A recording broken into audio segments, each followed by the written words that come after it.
गोपीजनवल्लभ Girivardhari.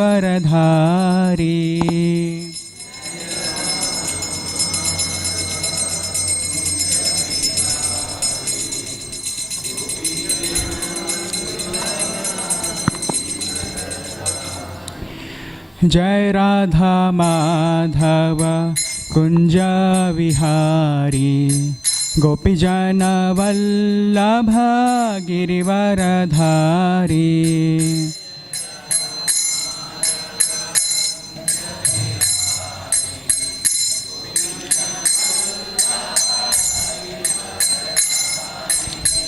Yashodanandan ब्रजजन Ranjan, Yamuna तीरवनचारी।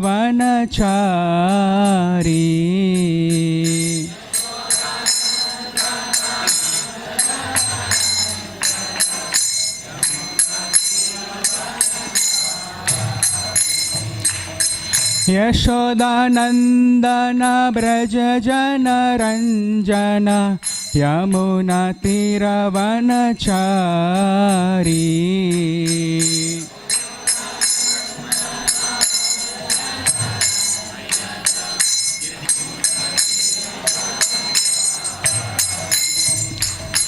Jai Radha Madhav Kunj Vihari, गोपीजन Vallabh Girivardhari.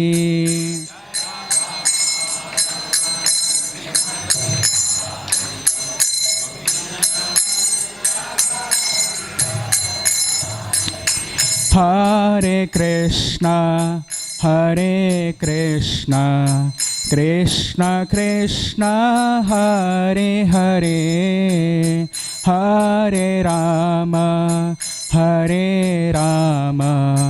Ram Ram Hare Hare.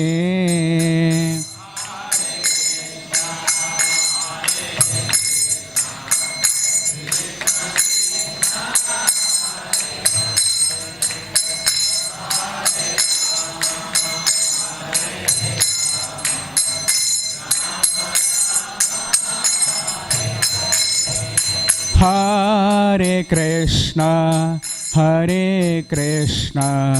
Krishna Krishna Hare Hare, Hare Ram Ram Ram Hare Hare.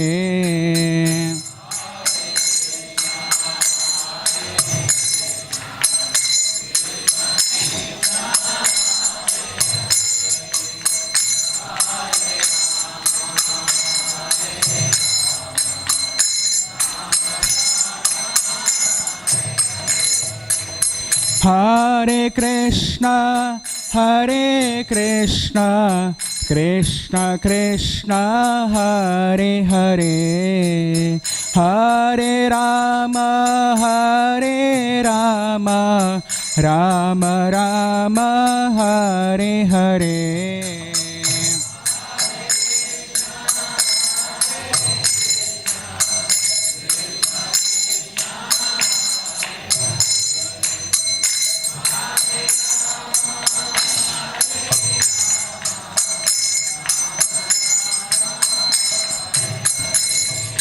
Hare Krishna Krishna Krishna Hare Hare, Hare Ram Ram Ram Hare Hare.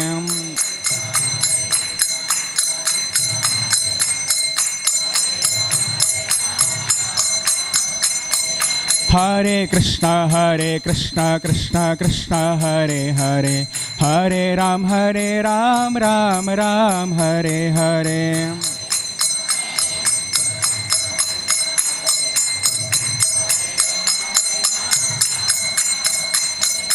Hare Krishna Krishna Krishna Hare Hare, Hare Ram Ram Ram Hare Hare.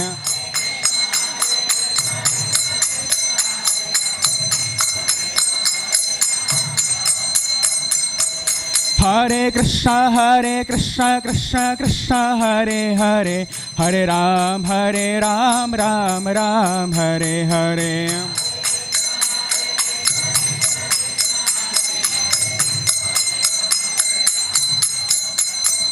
Hare Krishna, Krishna Krishna, Hare Hare, Hare Rama, Rama Rama, Hare Hare.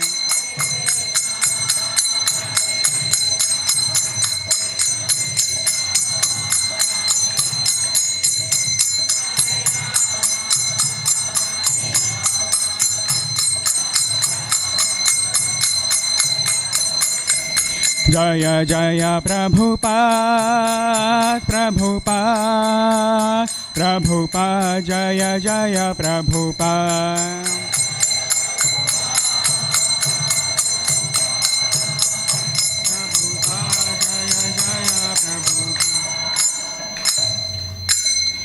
Om Namo Bhagavate Vasudevaya.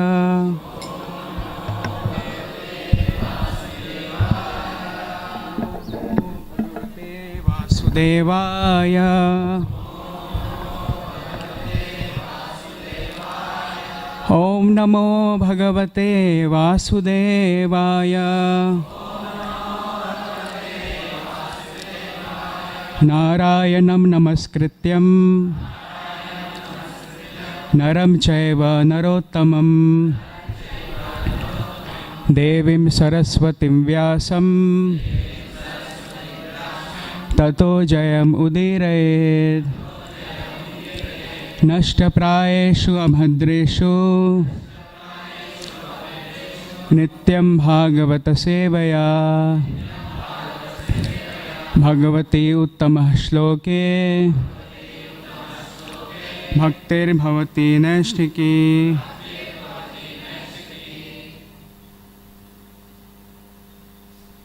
Hare Krishna. So first of all, I seek the blessings of all the assembled devotees to speak on the topic, devotee does not quarrel. So I'm speaking in front of many of you for the first time. So please pardon all my imperfections, all my mistakes in my delivery. And please bless me that I can develop this quality of being a devotee and not quarreling. Hare Krishna. So we don't have the shloka, I will just read the translation of one shloka from Bhagavatam. It's 3rd canto, chapter number 16, shloka number 5. I will read the purport as well.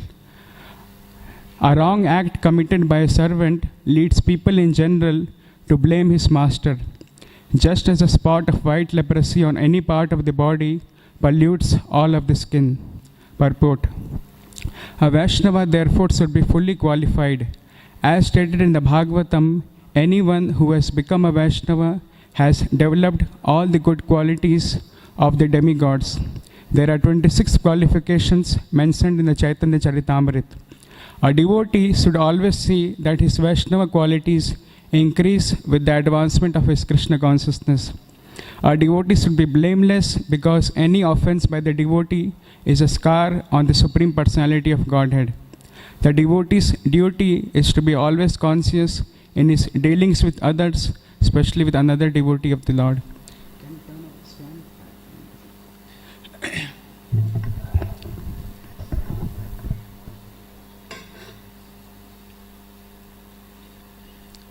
So first of all, we'll try to see for maybe next 2 minutes why it's important to develop these Vaishnava qualities for a devotee. So Krishna, the Supreme Lord, has all the good qualities. We find in this pastime when the 3 demigods are being tested, that among all of them who is a supreme. So we find Lord Brahma, Lord Shiva reacting in a different manner. But the Supreme Lord Vishnu, even though he is kicked on his chest by Bhrigu Maharshi, he doesn't react at all. He says that, "Oh Brahmana, your feet are very soft. It's like a lotus. And my chest is very hard-hearted. So obviously you might have felt hurted." So we see that the Supreme Lord, although we can't imagine if somebody kicks us or somebody even just says us some bad things, we can't tolerate that. But the Supreme Lord, he is kicked he's not even a pure devotee, he's a jnani. If the Supreme Lord is kicked by a pure devotee, then Krishna might not take that very seriously. That we see in Vrindavan. Krishna daily fights with his cowherd boys and all that. He takes it very nicely, he takes it in a very pleasing manner. But here the Supreme Lord is kicked by Bhrigu Rishi and he doesn't react at all. He says that, "Oh Brahmana, please forgive me. My chest is hard-hearted and your feet are like lotus." So obviously you might have felt hurted. So we can see how glorious is this quality of tolerance in the Supreme Lord. He doesn't react, he doesn't quarrel, he doesn't become angry at Bhrigu Rishi. So Prabhupada says that if we actually want to enter in the association of the Supreme Lord, we need to develop qualities like him. So he gives the example, like if somebody wants to enter into fire, he must acquire the properties of fire. He must have a body which can endure temperature as equivalent as the sun's temperature. So similarly, if we want to enter into the association of Supreme Lord, we must have to develop all these Vaishnava qualities. That's the importance of actually discussing these Vaishnava qualities in the first place, so that actually we can attain the association of the Supreme Lord. So today's topic for me is a devotee of the Lord, he never seeks quarrel. So we'll try to understand what are the different reasons for quarrel in general in this material world. So this material world is actually a very quarrelsome place. It's a place of imperfections. So nothing is perfect here. Now quarrels happen because of many reasons. First of all, even in a relationship between a husband and a wife, between two friends, there is always misunderstanding. That leads to quarrel. The main reason being because we expect the other person to understand me perfectly and accordingly he should deal with me. So because we expect that perfection from the other persons, so there is always a chance of misunderstanding, which in turn leads to quarrel and so many other things. Basically, we have to understand that all of us staying in this material world are conditioned. We actually have 4 defects, and because of that we are imperfect. So we are not qualified, we are not actually fit to reciprocate with a person perfectly. We can't expect that how much ever we may try to please that person, still there might be some imperfections in us. So it's not at all possible to be perfect in this material world. But the only person who is the perfect in the entire creation is the Supreme Lord. So it's our duty to actually seek that perfect relationship with the Supreme Lord. Now how do we deal with these imperfections in this material world? So Prabhupada says we can have 2 classifications here. How, as practicing devotees, how we deal with imperfections in this material world in a devotee community, and how we deal with the imperfections in people which we find in non-devotees. So I will actually base my talk on these 2 categories, how a devotee actually deals with the imperfections among devotees, and how a devotee actually deals with the imperfections among non-devotees. So basically, as I told, because we expect everything to be perfect, so there is misunderstanding and all that. And there are many other reasons as well. So a quarrelsome person, a person who actually always wants to show himself that he is superior, he is always correct, and who is so proud and arrogant of himself that he thinks that nobody can correct him or nobody can give him any suggestion. He thinks that he is perfect. Because of that, he actually has this nature that everybody should listen to him. Everybody should follow him. So that's not going to happen. Even a wife may think that my husband should listen to me, he should be very nice to me. And a husband, he has his own ego that my wife should be subservient to me and everything. So because of this nature, because of people being too proud, too arrogant, so there is always misunderstanding. And there are many other reasons as well. Like when a person is not ready to be corrected, or when he's not ready to take suggestions or feedback, then there is always a chance that a person becomes angry. He thinks that, who is this person? Is he qualified to correct me? Why is he doing all these things to me? So we may not take these things in a positive manner. Now, how a devotee deals in all the situations and how a non-devotee deals with all the conditions, we'll try to see.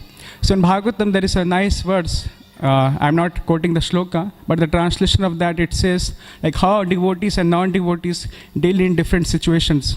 So Bhagavatam describes 5 categories, like where there is always a chance of anybody to get provoked, and in turn he may become angry, and in turn it may lead to quarrel and so many other things. The first thing it says that when somebody is defamed, when somebody is not given proper respect. Second is when somebody is cheated. Third thing, somebody when he is cursed. Fourth, when somebody is insulted. And fifth, when somebody is killed. So I will try to take maybe two things, two qualities, how a devotee deals in that situation and how a non-devotee deals in that situation. So maybe first I will take the point of the quality of the situation of being defamed. So we find in Bhagavatam itself, in the section which we are now discussing in our temple, like Lord Shiva and this episode of Daksha performing a sacrifice and not Lord Shiva not apparently giving respect to Daksha, and Daksha becomes angry and all that.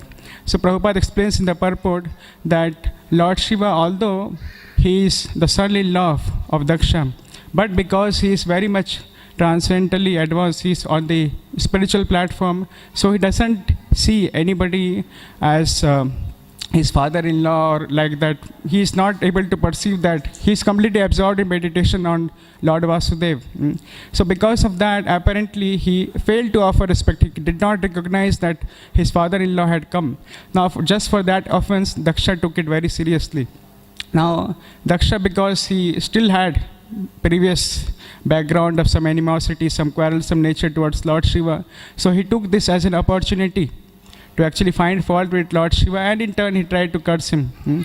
So because Daksha, he is a very proud and arrogant person, so even when Lord Shiva is about to be married to Daksha, so Lord Shiva is insulted by Daksha, and he says that this person is owl-faced. He doesn't have a beautiful face. He stays in a crematorium and so many things. But just because Brahmaji, my father, is saying, I'm actually ready to give my daughter to him. So he always has that some kind of revengeful mentality towards Lord Shiva. So basically those people who are proud and who are arrogant, so they will actually eventually try to take revenge on us, and they will try to offend us in so many ways. But here we see an ideal example of a pure devotee like Lord Shiva. He is never disturbed by these things. So this is one aspect of this. Now you find many other examples in scriptures of, in Bhagavatam, this pastime comes of Sarmishtha and Devyani. So Devyani happens to be the daughter of Sukracharya, and Sarmishtha happens to be daughter of a king. So one time what happens, they all go to a lake and they are taking bath. And now immediately Lord Shiva comes, and they immediately get ready to dress themselves so that Lord Shiva doesn't get offended by them bathing naked in the river. Then what happens, in that haste, in that hurry, they actually exchange each other's clothes. Now Devyani's clothes, who is the daughter of a Brahman, Sukracharya, her clothes are taken by Sarmishtha. Then when she comes to know that, she understands that although she is a Kshatriya, my father is actually maintained by him. He understands that, she understands that my father is taken care and maintained by the king.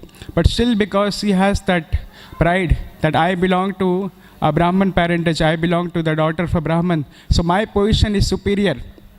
Although the kings are actually far superior to the ordinary Brahmins, they are actually called Naradeva, they are actually representatives of the Supreme Lord. But because she is not able to understand that, she becomes angry on Sarmishtha and she starts cursing her and she starts saying so many bad words. But on the other hand, we find Lord Shiva, he doesn't react at all. So this is one case of being defamed. Now there can be another example, another extremes to this. Now here just two people are there, Sarmishtha and Devyani. So it's not a public insult, it's just two people conversing and insulting with each other. Now just imagine when you are insulted in front of public, when you are insulted among so many people, how will you react? Can anybody think of any example where somebody was insulted among so many people but he didn't react? Or he reacted? Any other example?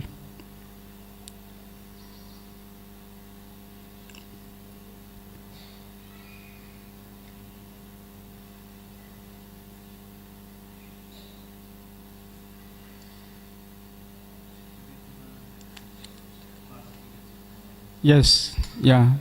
So there are many examples like that. So generally the nature is that we tend to do tit for tat because we are not able to understand that that person also is imperfect.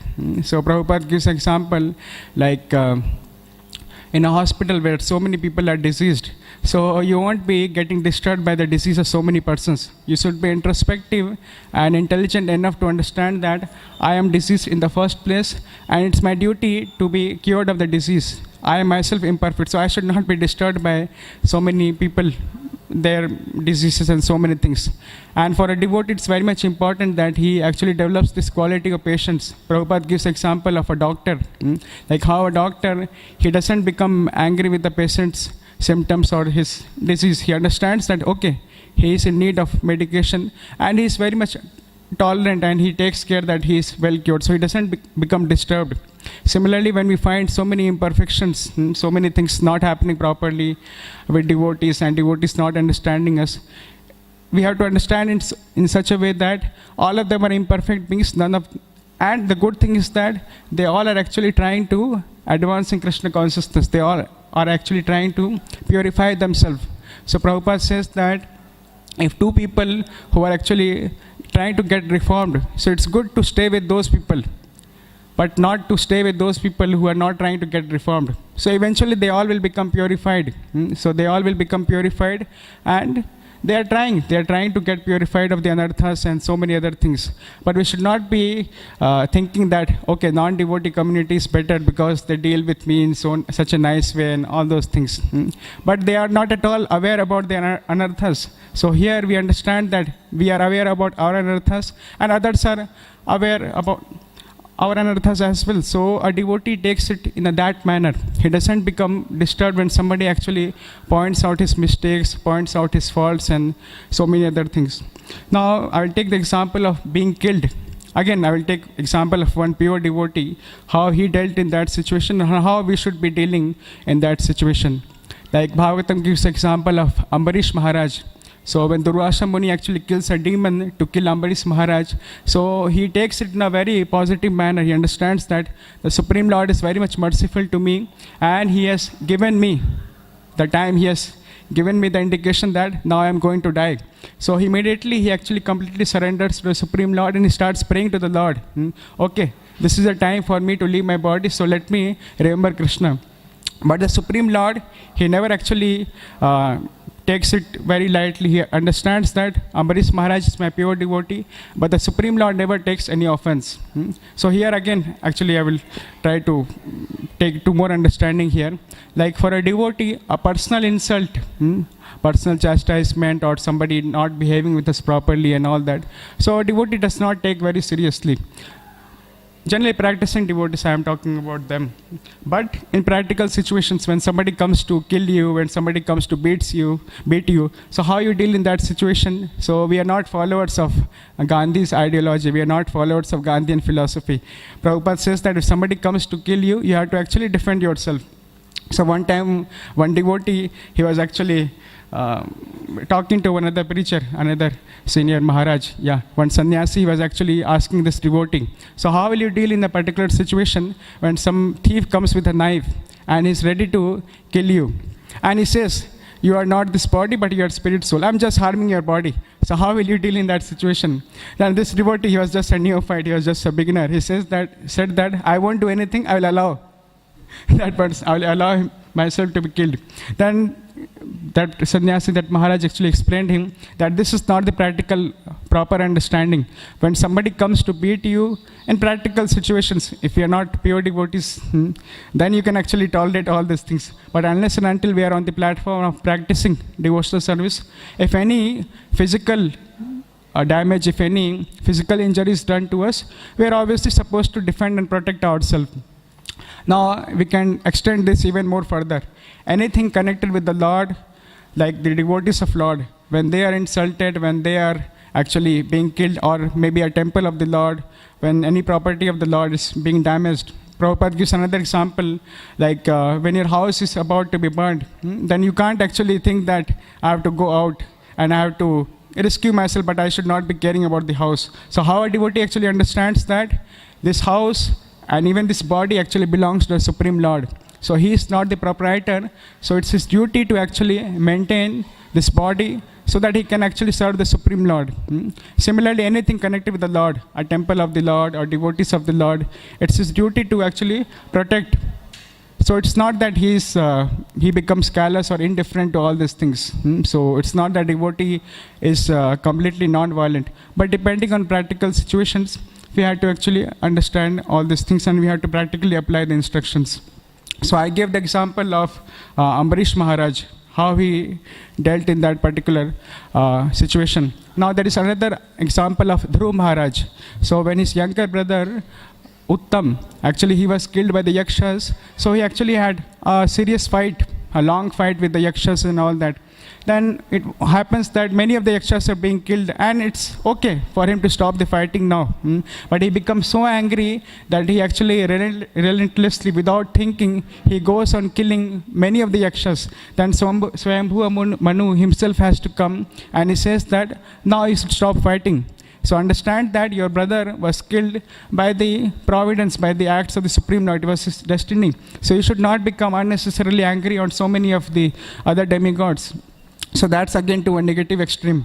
So we should not be doing so much violence also. Like we find in the Mahabharata also, Yudhishthira Maharaj, although this battle is arranged by the Supreme Lord, but still he thinks himself that he is the cause of the massacre of so many of the soldiers. He is the cause of so many women becoming widowed.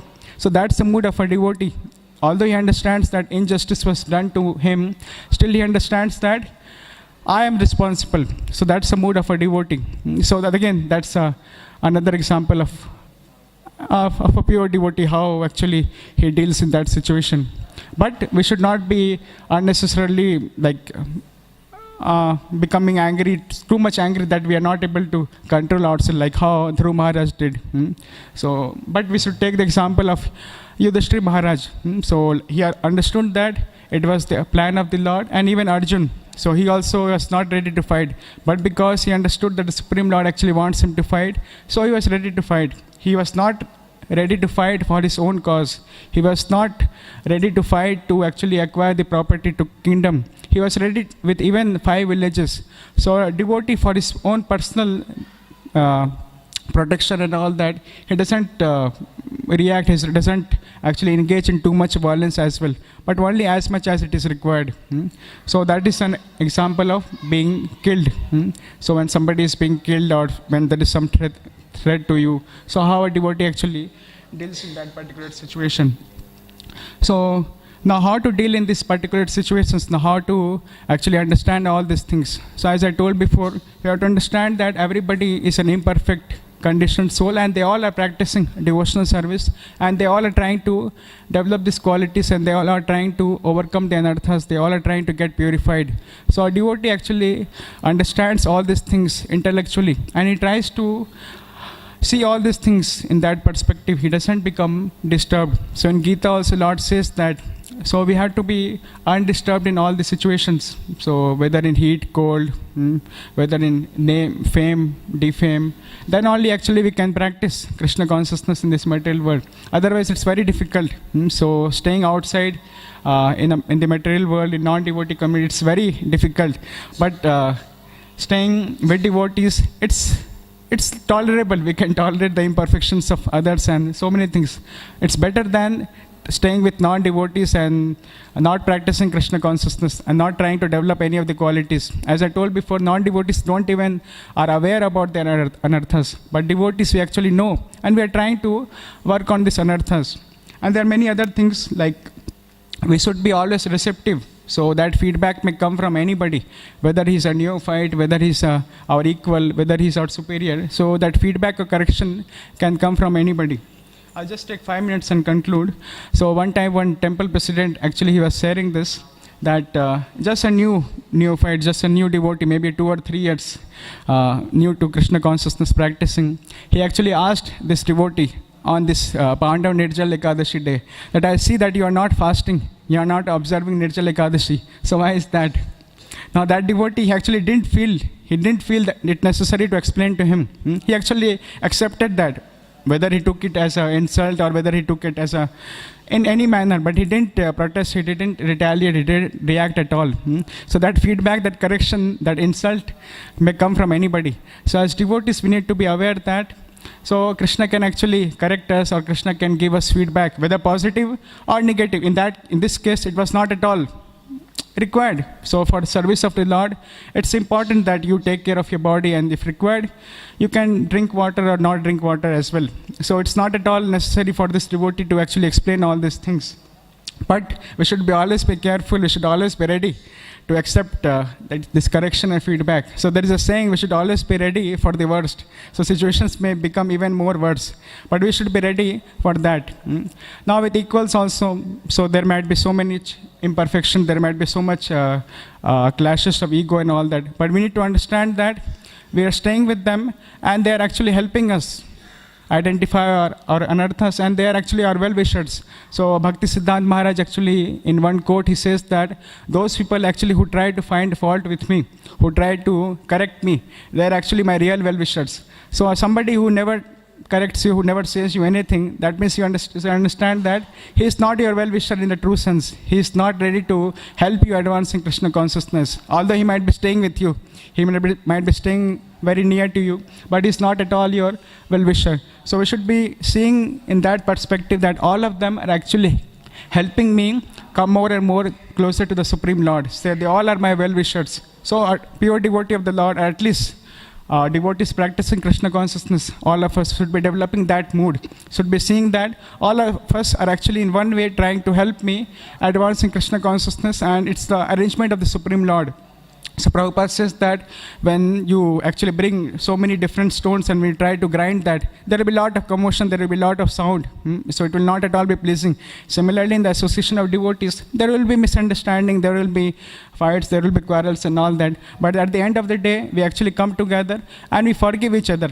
Like we find even in the spiritual world, so many times Radharani becomes angry with Krishna when Krishna goes to Chandravali or any other Gopis Kunja. But it's not that Radharani and Krishna actually don't talk to each other at all.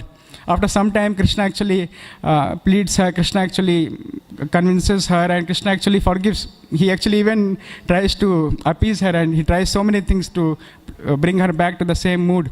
But we never find that they all actually separated or they don't talk to each other. Similarly, in devotee association, we find that many times in our meetings and all, we have so many arguments and so many things. But after that, we all actually talk to each other very nicely. So nobody takes it very seriously, because we understand that all of us are imperfect beings and we all are trying to help each other. Now, when it comes to discussing some things, discussing some issues and all that, so it's very much important that we understand that all of us are individuals, and we have our own intelligence, we have our own likes, dislikes, and we have our own way of doing particular things. But how do we actually understand that what's the best way? So the best way in a particular scenario is to actually always consult the authority, always consult the previous acharyas, always see what is according to the scriptures. So it's not that I am right or that person is wrong. So everybody can discuss, we can debate, we can give our own ideas, opinions and all that. But ultimately we have to see that is it in line, is it aligning with the desire of the Supreme Lord? Is it in alignment with the mode of the previous acharyas? Is it helping me propagate Krishna consciousness? So whatever is actually agreeable by the devotee community, so all of us actually accept that. It's not that I become angry why my decision was not accepted. Again, that's because of pride and arrogance. When we think that I am superior, I am perfect, and I am right, all others are wrong. So we should not have this preconceived notions that I am right and everybody's opinion is wrong. So they are not qualified, they are not actually on the level to give any ideas or give any reasons, give any arguments for a particular thing. We should be understanding that they all are actually qualified. So to be seeing in them in that perspective. That happens when we actually think that we have spent so many years in Krishna consciousness, we are superior, and that person will just come a neophyte. So we don't know that correction may come from anybody. Like regarding this, Prabhupada gives this example, like when he was distributing this Back to Godhead magazine, some hawker, somebody told Prabhupada that why are you actually printing this 10 pages magazine? You should instead of that start publishing books. The Prabhupada actually accepted this as a suggestion, accepted this as a statement coming from the Supreme Lord. And after that, he verified that with his Guru Maharaj and other godbrothers, and he started printing books. So that feedback, that proper suggestion, that these all things may actually come from anybody. So a devotee actually should be always willing to listen. We should not be deaf and dumb to all others. We should be always be willing to hear all these things and then actually discuss all these things and then arrive at a proper conclusion. So I'll just conclude with this one statement from Bhagavatam, one shloka. The translation of that, it says like how we can avoid all the quarrels, all the misunderstandings in our devotee community. It says that all those actually who are junior to us, whom we are guiding, or if they are ready to accept correction from us, if they accept us as superiors, then we should be very much compassionate to them. We should actually tolerate their mistakes and we should be ready to forgive them. With equals, those who are amongst us with whom we are serving, we should be friendly with them. We should not be actually be very much attached to our ideas and so many other things. And with superiors, we should always be ready to listen to them and serve them. We should understand that that person has actually spent more years, he has more experience of life than me in this material world. So maybe, so I may not be able to understand what he is saying, that may not be appealing to me, but I should actually give him a benefit of doubt. So although apparently it may seem that that person is saying something asiddhantic, which is not according to scriptures, but still I should be seeing that, okay, let's see if this is favorable to Krishna consciousness. So I should be actually exploring all these things and I should not be deaf and dumb to all the ideas and suggestions which come from anybody. So we should be compassionate to our juniors, we should be friendly with equals, and we should be always in the mood of reception. We should always be listening to our superiors. So Bhagavatam says in the same context of Dhruva Maharaj, so Narad Muni is actually instructing Dhruva Maharaj that if you follow all these three things in all situations, then actually we can avoid all misunderstanding, all quarrels, everything. Now again a question comes, who is our equal, who is our superior, and who is our junior? So we have to understand that any person who is superior to us in age, whether that person may have spent less years in Krishna consciousness, still that person should be respected. We may not accept his ideas, we may not listen to him, but still we can't insult him. And with anybody with whom we are serving, they all are equals. Now somebody might have come 2 years before us, so I should not be thinking that I got initiation before him, so I should be bossing over him. So that won't work. With all those whom we are serving, we should be having that mood of friendship. I should be listening to him, and he will also be in turn in the mood to listen to me. And obviously all those people who have spent more years and who are in the position of authority, so obviously we are supposed to listen to them. So if we actually follow all these things, it's very easy to live a peaceful life and will not be disturbed. Otherwise there are provocations at every step. So there is everything which will actually impede and create an obstacle for our Krishna consciousness. Now we have to understand that this material world, as I told before, it's a place of imperfections. So we can't expect a perfect society.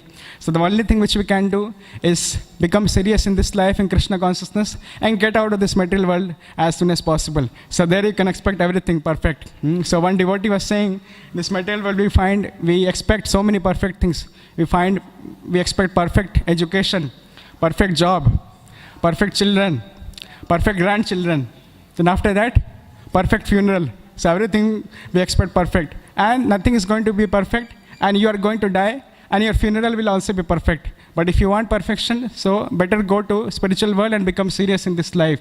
Otherwise there will always be imperfections, there will always be misunderstanding, and there might be even the quarrels because of all these things. So that's the mood of a devotee. He doesn't try to correct everybody and anybody. He understands that I have got this rare human form of life and I should be self-introspective.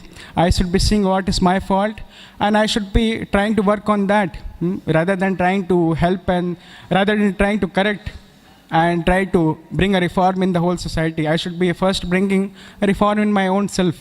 Then actually I can be of substantial help to the devotee community. First I have to reform myself. Then when devotees actually see that you have developed these qualities, then they will actually come to you and you can in turn help them develop those qualities. So it all begins with oneself. So a devotee of the Lord, he is always self-introspective and he doesn't unnecessarily try to correct, or he doesn't unnecessarily try to insult, or he doesn't unnecessarily do anything if not required, if he is not in a position. In that way he can live very peacefully in this material world. Okay. Hare Krishna, Krishna Krishna, Hare Hare, Hare Rama, Rama Rama, Hare Hare.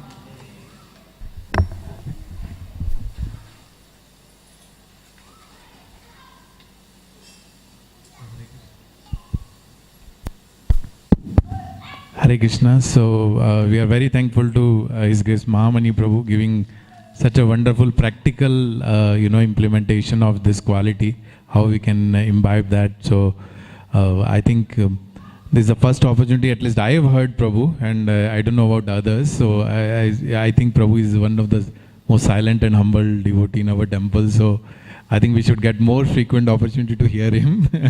After this class, I can say that only. I don't know how many of you will agree to that. So thank you so much, Prabhu, for your valuable time and your valuable class suggestions. So let's chant Hare Krishna Mahamantra for as expression of our gratitude for Prabhu's all endeavor to give us valuable suggestions on this quality. Hare Krishna, Krishna Krishna, Hare Hare, Hare Rama, Rama Rama, Hare Hare. So tomorrow we will have a class by Hariharan Prabhu from Bhakti Center, Martha Ali Bhakti Center. So I think topic is pridelessness, correct? So